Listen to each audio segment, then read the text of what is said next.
You've probably heard it said a number of times in your life to feel your feelings, process them, versus bottle them up, push them down, repress them. But what does it really look like to feel your feelings, and how do you do it effectively? First, we want you to do it in a resourced way. So we don't want you to be 100% consumed or in the difficult feeling that you're trying to process. So we might bring in some resourcing by having a friend, therapist, or pet available. Or you might bring in that resourcing by having a tactile input available and bringing your attention to that from time to time, something that feels calming or grounding.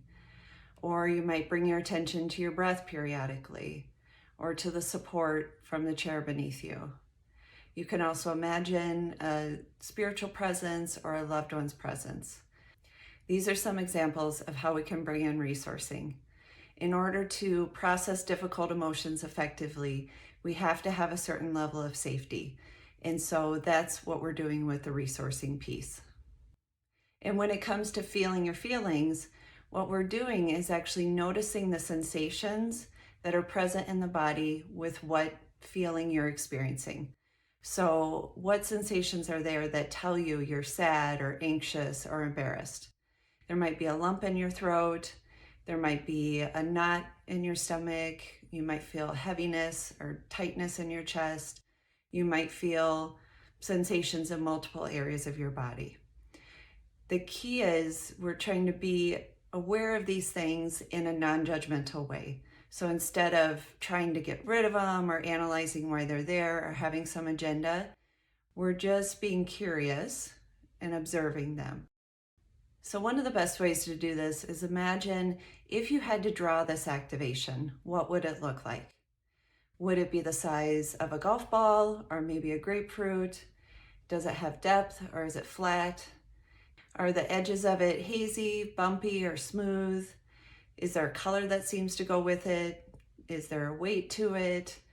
Is it hot, cool? None of the answers to these questions matter or are significant in any way. It's just that this type of curiosity helps us to be more in that observer mindset and to hold the kind of space that's needed to allow these types of emotions to naturally move through.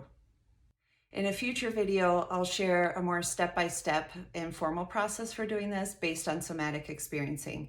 I'll also plan to do a video demonstrating emotional freedom technique, which is another great method for being with emotions in a way that allows them to move through.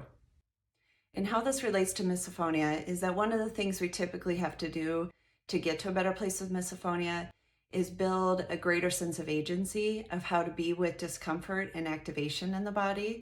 So instead of fearing it or repressing it, you feel that confidence that you know how to be with it in a way that allows it to move through as quickly as possible. Another reason it's important in light of misophonia is when you have a practice for processing your emotions, whether they're misophonia related or not, that's going to result in a greater window of tolerance and make you less vulnerable to ending up overwhelmed when you're around trigger sounds. If you don't want to wait for future videos to learn more about what I'm talking about here, my book is packed with this type of information and is available now on Amazon.